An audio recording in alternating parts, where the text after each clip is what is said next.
I'm back in Graubünden. The reason is behind me. Yes. I missed it. The beautiful mountains and the vineyards. That's Grisen. I mean, I have been here like for the first time in my lifetime, Marco, like 5 weeks ago, 6 weeks ago, when I did my first like Switzerland tour and visited the Cool Climate Summit exhibitors. And I only knew it from the pictures. I mean, these beautiful pictures, it's with wine promotion, or maybe also like your family did at some point of time, right? Of course. But I mean, it's in real life. The little paradise. And we are here in Malans, which is one of the 4 main villages who are producing wine in Grisen. Mm.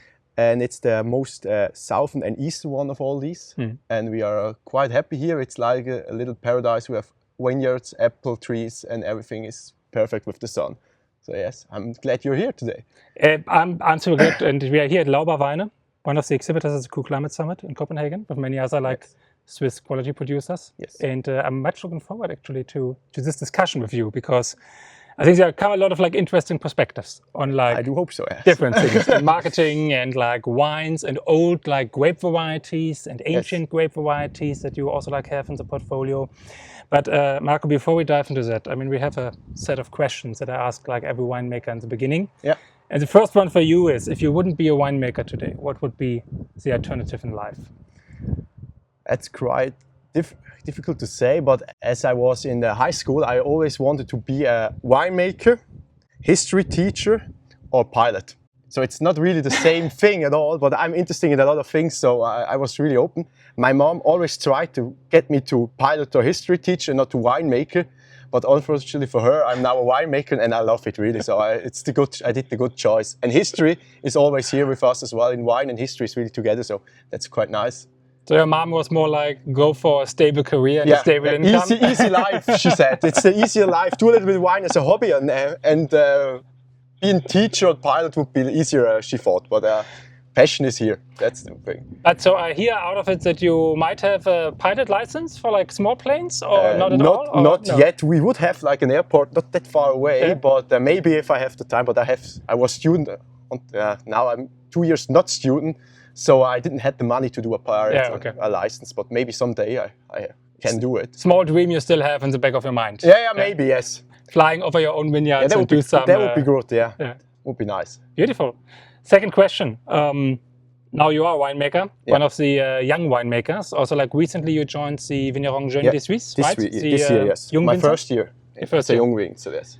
And now you took over the family estate this year? This year as well, yeah. A lot of new stuff this year. A lot of new stuff this year, okay. And if you look back to like your career as a winemaker, I mean, you told me before you studied enology, and now you run the 4 hectares of wines for Lauber Weine. But if you look back a little bit like into your own process and developing your philosophy as a winemaker, is there like a single person somewhere on the way, or maybe like an experience where you can say this really shaped your philosophy and your perspective on winemaking? Well, that's difficult. I had the pleasure to work with a lot of good people, or a lot of interesting and passionate people. What I really love about wine is the passion about making wine and doing wine. So, but maybe it sounds a little bit, romantic, but maybe it's my father, honestly, because I've learned a lot with my father. My father is apple producer as well. He was wine and apple, so he was really on the wine side. He was really straightforward. We have to do stuff like that, like that, like that, and it works. And he didn't know all these things you can even do with wine, so we didn't correct with a lot of products or stuff like that. Our target was always to produce the best grapes and make with them the best wines. And I learned a lot about that. And maybe another person, which was for me, it's more an entrepreneur. Another person, or more like a winery, which influenced me was the Domaine Cruchon, which I worked after my high school, which gave me as well this passion for winemaking. There is really a winemaking history in this domain, and they living wine, and I got like this passion from there as well. And I think without the passion, we can do really good wines. So we need that, and I learned that how important passion for winemaking is. Beautiful, and that was a Demeter certified domain in Western Switzerland, yes. right? As the Lake Geneva area. Yeah. I was there to learn French as well, because I've studied in the French part of Switzerland, and I'm as a Swiss, German-speaking Swiss, I didn't know any French, so I learned there my French for my studies as well. Beautiful. I mean, I always think like you're so privileged, like you guys in Switzerland, also like the guys in Luxembourg, you know, like all growing up like with multiple languages, some of you at least, right? Yeah, I've learned Italian in school because I thought I would never have to speak French in my life. Yeah, I was wrong. Wonderful. Third question for you, the tricky one. You and your personality as a bottle of wine. What do we open? That's really a tricky question. Grape variety, style? I would suggest we open a Pinot Noir and a classic Pinot Noir, because I think for myself, I need a wine which is quite fresh, with a lot of energy and with not a lot of bling bling and stuff like that. And for me, a classic Pinot Noir is really that. It shows the wine itself, the heart of the winemaker as well, and a lot of passion in it. And it's as well, this region is known for Pinot Noir. We are mainly Pinot Noir producers, so it shows a little bit the roots where I'm coming from as well. And I think there is the Pinot Noir the most adapting wine for me. And a steel tank driven version or a little bit of oak aging? No, or? I think as I'm still young, I take steel tank driven ones. Maybe in 20 years, if you ask me again, it's maybe the oak version, which is a little more lower, a bit easier. Maybe, we'll see. Now I still have a lot of energy like a classic one. I love the perspective. It's beautiful. Fourth question, nature. What role does it play for you? What associations come to your mind when it comes to winemaking? But not only to winemaking. I mean, as you also like have orchards and many other fruits in the family business. I mean, there's probably like a bigger perspective on it from your side. I can imagine. That's true. Yes, the nature. We work with the nature. It's maybe our best friend, but it can also be our worst enemy at the same time. I think we have to know that. I was born here on the winery. In the nature, we have the forest, the mountains, everything is really close. So I love the nature. And for me, it's very important to protect the nature as well, in the sense of a good way to protect it, not too much in the brain. You have not to overthink everything. You have to do the stuff you think it's right, and not to do too much philosophy. Maybe more doing and less speaking in this way. And I love it, but you have also to be prepared for the nature, because the nature can destroy your harvest or everything in 5 minutes. So it's always a little bit a friend and an enemy at the same time. But honestly, it's most of the time it's more a friend. But especially luckily as well. Especially I think like sitting with like those mountains in the background, right? I mean, you clearly realize how brutal nature can be here. Yeah, that's true. If it just turns in the wrong direction. Yeah, that's the problem, but we have to live with that, and that makes a wine different. It's the nature. If we have always, like in a laboratory, the same thing, it would be boring. Yeah. That wouldn't be a nice. Then it's maybe better to be a history teacher than winemaker. Can you introduce, like, quite briefly in a few sentences, who is Lauber Weine, or in general, what is a family business? What are you doing here? Of course, Lauber Weine is a winery which was founded by my grandfather in 1928. So we nearly have 100 years of winemaking and apple producing. We produce 4 hectares of wines and 4 hectares of apples, and since 1928. So I'm the fourth generation. I took over the business this year from my father, which is hopefully still a little bit working the next years for me. And it's really a family business. We discuss everything together, and it's really the nice discussion which help us to improve as well. We produce a lot of different wines. We have in wines bottled, we have 13 different wines, 9 varieties of wines. So that's a lot of small quantities of wines. And mostly we have more white than red wines. That's quite special for the region here. 75% is Pinot Noir normally, so more red wines. But we have already, my grandfather already started to do more white wines than red wines. So we are quite fortunate, because nowadays white wines are really better on market than red wines, I would even say, yeah. And then a funny side note, as it was your great grandfather coming from South Africa? Yeah. So he came here like in the 1920s, right? And one of the things he brought, or maybe missed from South Africa, was Pinotage. Yeah, so it was more our idea. He didn't brought Pinotage to Switzerland. He was not planning to. That was my father in 2016. We thought it would be a nice try to do it like my grandfather, because it worked really well for us. We have 4 generations now here, so we thought maybe it would work out as well for a cultivar which is original in South Africa. So we started to plant Pinotage. My grandfather, they started with a lot of other things like Pinot Gris, Pinot Blanc, and a lot of apple cultivars as well, varieties. So Pinotage was more the idea of my father, which loves to try new things out, and he thought maybe we can do like my grandfather and take something from South Africa to Malans and make it good. And until now, we are quite happy with this decision. And how many other Swiss wineries do have Pinotage? I'm not quite sure, but I think around 4. Okay. So it's quite small, and we do only 2 or 3 barrels per year, so it's really, really small. But it's cool to do something different. I worked in South Africa as well. I had the pleasure to taste more than 25 Pinotage in South Africa. And even the Pinotage producer in South Africa, they have been happy with the Pinotage I do in Switzerland. They told me you're a little bit crazy to do it, but they have been happy with the final product. Beautiful. So you brought a white wine for us to begin with, right? We got Freisamer for us. It's our white specialty, where it's a grape variety which is coming from Germany, from Freiburg in Breisgau. And there is the Freisamer, it's the river which flowed around Freiburg in Breisgau. So they took Freiburg, the F, and the Freisamer, and they make Freisamer. My grandfather planted it in 1965, one of the first who planted Freisamer in Switzerland. And we have now nearly half a hectare of it. And it's a wine you find around 6.5 hectares in Switzerland. So it's quite small. 6.5 hectares in Switzerland. It's quite small. And it's a wine you really have to know how to produce it, because it's a little bit a diva in the cellar. It's a fermentation which is really slow, and you have to get it as dry as possible. So we work a lot with this, but it's worth it. If the fermentation is fast, the wine is not good. You have to have really a difficult fermentation to get a good wine. And I would like to say that there is some phenolic structure in the nose immediately, some grapefruit bitterness, some grapefruit skin somehow. Also something where I could imagine that if you don't know how to work with that, this easily can go pretty wrong, right? The bitterness touch of it. Yeah, the bitterness touch of this, we do as well a second fermentation, malolactic fermentation on it, because the acidity can be really high. Yeah. It has still a lot of alcohol. You have to really, the grapes have to be a little bit brown in the vineyards, then you know they're ripe. Before they are not ripe. Yeah, you just show me that they get a little bit like brownish. They are not ready yet. But yes, if they are a little bit, then they are perfect, and you have to work it, because if it's not ripe, it's like water. You drink like water, and if it's too ripe, it's too alcoholic. So you have to have this mixture, and it gives you a little bit like a tenacity for a white wine in your mouth. The mouthfeelness is immense. It stays a long time there.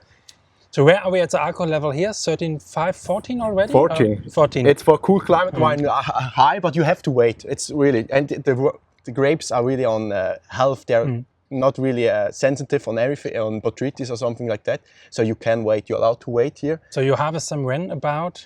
Well, it depends. It's a little bit, I would say, a week after the Pinot Gris. We have the Pinot Gris, okay.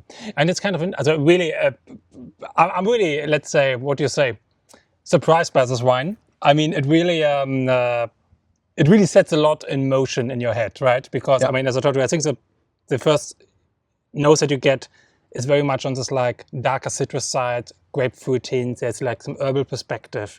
There's some nuttiness, maybe some raw almonds, green raw almonds, bitterness, but also like a fruitiness, but also acidity shouting out. And then on the palate, the first thing that really hits you is the malolactic, is the body, is this like mouth-filling perspective. Our main goal is to have a wine which is in the nose, on the fruit side, and in the mouth, it fills your mouth up. And the good thing for this wine, we always produce wine. Our main goal in the wine producing is to get the fruit in front. In every wine, the red wines we do, it's always get this fruit, and then we can work behind the fruit. And here is especially that we have the fruit in the nose, and then we have the largeness, the volume, the alcohol, everything in the mouth. And we do produce white wines, which are not only for aperitif, which you can always take to eat something. There's really a good, you can even with meat or stuff like that, you can even pair it with that. And I don't like the white wines which you can, we do produce mostly wines which you can always pair with something to meat. I find it fairly interesting in that perspective. Another thing I found very interesting, because you just said like cool climate, where are we? I mean, now we are in August, it's hot here, it's sunny. But also like another like, it's the observation I had when we were in the vineyard tasting some grapes. I mean, your acidity levels here in the grapes are still like much higher than I just experienced a week ago in Pfalz, for example, or in Baden in Germany. So it's kind of interesting. You said, we're also like on 500, 600 meters altitude, right? This is something you really underestimate, because you don't realize it when you come to Switzerland, that you constantly drive up.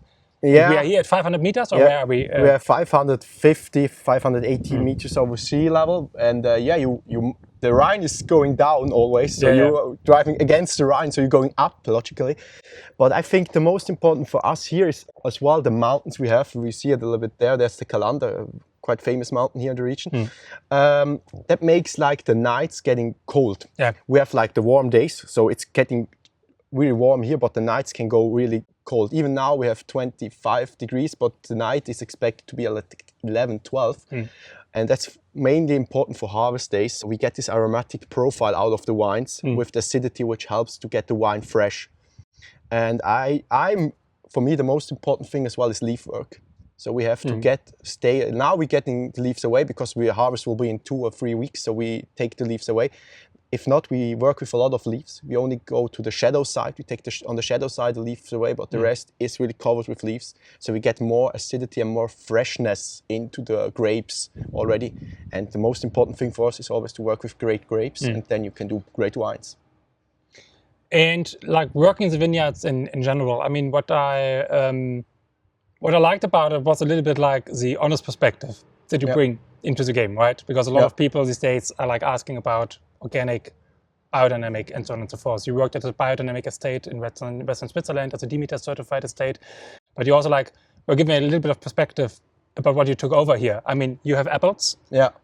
That's together with the wine next to it would be difficult from a bureaucratic perspective. Yeah, it's administration-wise, we couldn't do one biological and the other not to get the certification afterwards, mostly of that. And we have a philosophy which is we have to work as much we have, but not more. Yeah. So we want to do our best, but not really most into the philosophy way.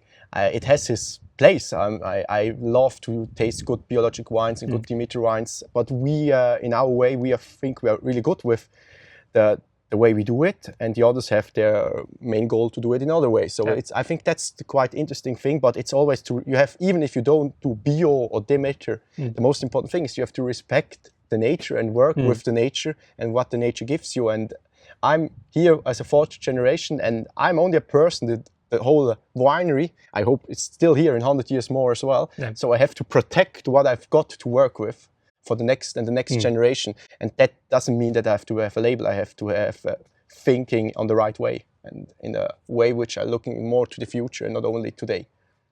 And then another thing that I really liked about when I came in, I said to you, the first thing I said to you when we walked in the winery was like, oh, you already tied it up for harvest. And you just look at me and like, no, it's always like this. And I was like, I have not seen so many wineries that are so like organized and tidy and clean in that regard. So I like this philosophy that you had where you were like, yeah, if we always are like prepared and tidy up, then we would use the work for ourselves. Right? Yeah, that was mainly my father, which is a little bit on the top.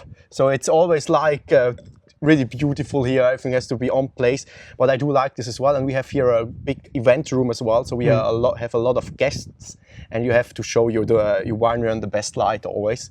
So that's important for us as well. And if you work clean and everything is on place, you have less risk in the cellar as well. So that's our philosophy. So it's our way. We are fortunate that we have a lot of space as well. Yeah. If you're tiny, sometimes you can't work like that because you have to stock everything on top of it. But there we have a lot of place, and we use the place. There's not so much teachers here, right? No. I've worked in a lot of cellars which have been teachers, and I swore to myself I will never do it because I'm fortunate. It's luck for us because we have space. And then you also like organize it in a nice way. I mean, you have space for 80 people in the tasting room, right? Yes. So fairly big, but also like a lot of glass, a lot of like also like in the winery room, you organize that both doors have like huge glass windows. Yeah. So when you work there, you can see the mountains in both sides, right?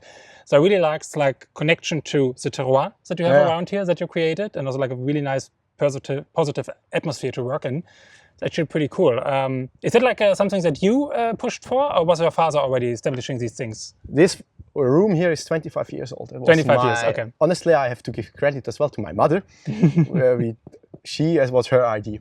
Okay. We really do a tasting room as well for weddings and stuff like that, but mainly now we're using it for tastings, and it's amazing because we can show the people. We have the fortune that we have as well most of the vineyards around the cellar, so we can show the people really where the wine is coming from, and that's a big advantage. And we have the most distance we have to drive to get to our vineyards is like 1 kilometer, so we have everything is really close together, and it's easy to work, and it's in this sense as well ecological because you don't have to drive that far. And it's we are fortunate. So that. Are you talking like a bit about the work with your parents? Now you took over this year, and now your parents are officially like your employees, right? Or your father is. Yes. Interesting situation for being so young, right? But if you look maybe like at your own positioning to the winery, I mean, now you started planting PIWIs. Yes. That was your initiative, your father's initiative? Both. After 23 has been a terrible vintage?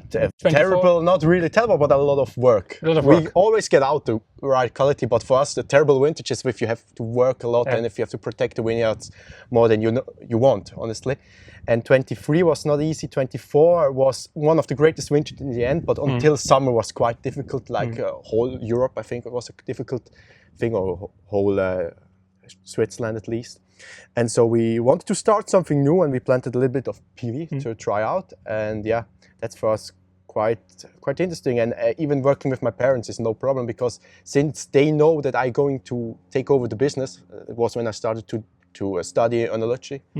In 2019, everything was set for me to start directly. We've built a new cellar for that, and then already the winemaking I did together with my father, now winemaker. So it was always like a work together, and it's nothing. It's still the same. I didn't change a lot. Only my name is now on front, and not the name of my father and my mother anymore.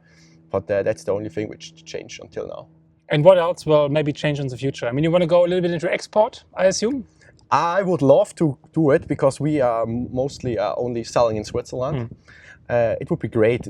We don't have big quantities to export in any way, but it would be nice to do some small quantities to show a little bit, in Europe at least, what we can do and what we are capable to do and how our wines are. Because we are here in a quite tourist region. We have Davos, Lenzerheide and everything around. So we have a lot of international guests here, and they always ask, where can I buy my wine, for example, in Germany and Sweden. And we can all say, you can't, unfortunately, but so it would be great, or in Denmark, to export a little bit, to show the world what we are capable to do.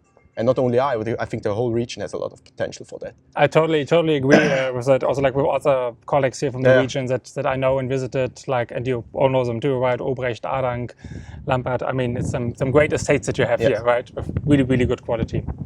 Let's go for a second wine. You brought something else for us. I see something red is coming. Yes, now we are going to the traditional side. We have a Pinot Noir 2023. Before, sorry, it was 2024. It was a 2023 Pinot Noir. Aged in Barrique. 23 was quite a cold vintage, so you have really this cold climate wine expect here now. We do work the wine in a quite different way. We go into a macération en froid, and a cold maceration for 10 days at 5 degrees to get out a little bit more fruit of the wine. And then a fermentation in the open barrels to work as well a little more of the tannins. So we have a lot of structure which we can work into the barrel in the end. So we go in a quite high level of new oak. We have here 60% new oak for 12 months.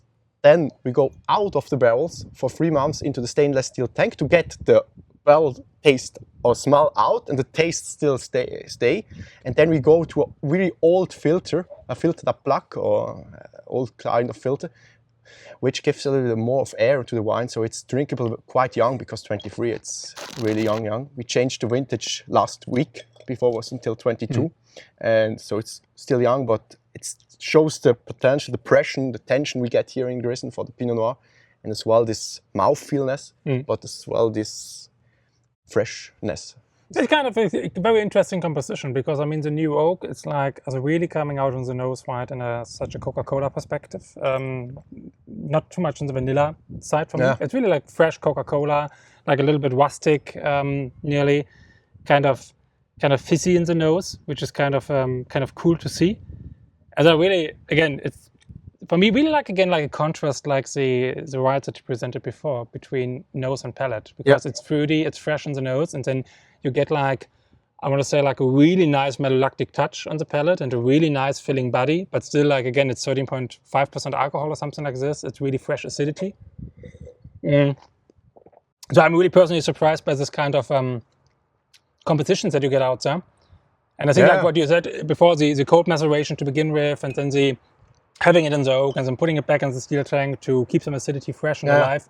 It really brings a nice composition of elements here, which is unusual, I would like to call it. I mean, it's not like a style of Pinot that I'm getting like, let's say, at every corner in the wine world. That's not our main goal. We have to be a little bit unique because we are all a little bit unique. And so the wines as well.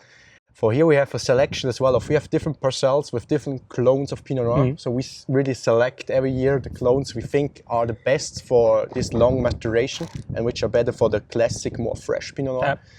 And I think that's as well how we get to this taste, because it's like that's the big thing of being small. I see the vineyards, I see the grape, and I see the wine. So I can always, I have like a recipe, but I can always change the recipe every year. And I think that's for us the main goal, to really produce, to look what we have and then make the best out of it. And maybe we have to work in a colder year a little bit less with the barrel, and in a warmer year like 22, or even we worked even more because there was so much structure on the wine. And I think that's what makes winemaking amazing, because you have always to be flexible for the circumstance you get. And you have the creative freedom to interpret what you get from the wines and put it in the bottle, right? But for this style, for example, like in this composition, where do you draw your inspiration from? It's quite difficult. We do often say we are here a little bit the little Burgundy of Switzerland, but I don't like this sentence too much, because we are Bündnerherrschaft, we are not like the Burgundy, it's our style of wine. And I get it out of my taste. I taste a lot of Pinot Noir from all the region, and I do like this, I say, the mixture of an easy Pinot Noir and a classic Burgundy Pinot Noir a little bit. So this mixture makes the Pinot Noir for me the most interesting grape variety which exists, because you have so much nuance in the wine. And I do think here as well, and then it's inspiration. My father did it in the same style. I liked it, and today for us until now we've got with the climate change more and more possibility to work, because before it was quite difficult to get them ripe. Nowadays we can really select when we want to harvest it, and so we have always to wait until the perfect moment, and then we get something out of this. But inspiration wise, it's our taste. I wouldn't say that's a real inspiration from some other places. It's like we love it, and if you love the product, you can produce it, and you hopefully can sell it as well. Yeah, I totally agree that this is a good philosophy, especially like for smaller estates, right? And you told me before, like storytelling. I mean, at 4 hectares and 20 to 25,000 bottles, right? Storytelling is everything. Everything. You don't have the big volumes to go for like big deals, big orders, right? Probably, I think even with some wines you produce, like sometimes restaurants could be a little bit like overwhelmed by how little there is, right? I mean, put a wine on a menu somewhere in a restaurant and they go through like 2 cases a week. I mean, you quickly burn a pallet or 2, right? That's true, yes. This can be maybe sometimes difficult with some of your wines, I guess. Yeah, we have here in the region, we have a specialty, it's called the Completer. The Completer, old wine variety, which is coming from Grisen. It's 1321, it was the first time mentioned in Kuhl. It's quite small. We produce that as well, and we never have enough, but yeah. I think that makes this as well interesting for the people to get it, like the history to get even the bottle is sometimes interesting as well. But I love these small quantities, but maybe I would love to grow a little bit, not that much, but 1 hectare more would be nice as well, so we have a little bit more. But until now we are quite happy with it. But it's interesting to produce these small quantities, and you can experiment every year a little bit. And that's the nice thing of selling it direct with a lot of private clients, so you get feedback direct to you. And that helps a lot, and we don't have to watch too much on trends, because our market volume is not even existing in Switzerland, and worldwide we are not even there or somewhere. So you can do what you think your clients want and not have to run at every trend. We have to look for trends, clearly, but we don't have to catch everyone.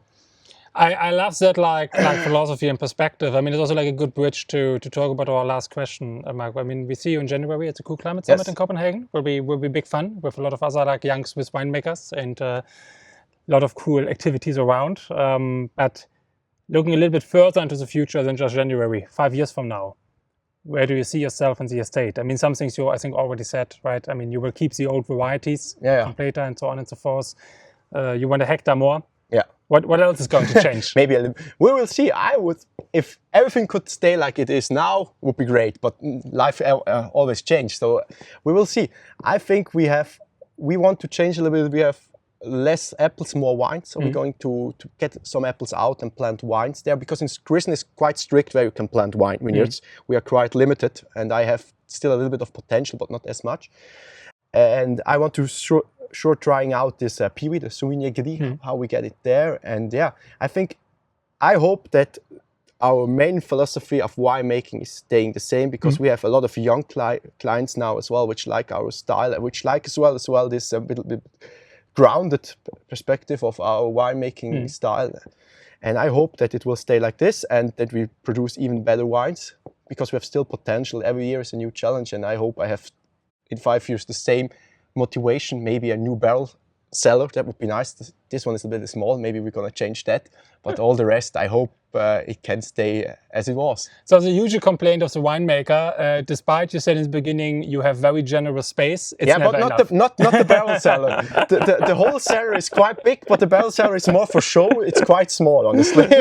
I'm cheering on more space, because that is something I can cheer on with every winemaker. So we always agree. See you in January in Copenhagen, and thanks for welcoming me here today on this beautiful August day with that view. Yeah, I'm looking forward to as well, but I think in Copenhagen it's going to be a little bit colder in January. Colder and grayer, but we can tell people definitely come in summer to Switzerland and Graubünden and enjoy this. It's maybe underestimated here even, because everyone is speaking about the winter, but summer is quite beautiful here as well. Indeed it is. Yeah. Cheers on that. Cheers.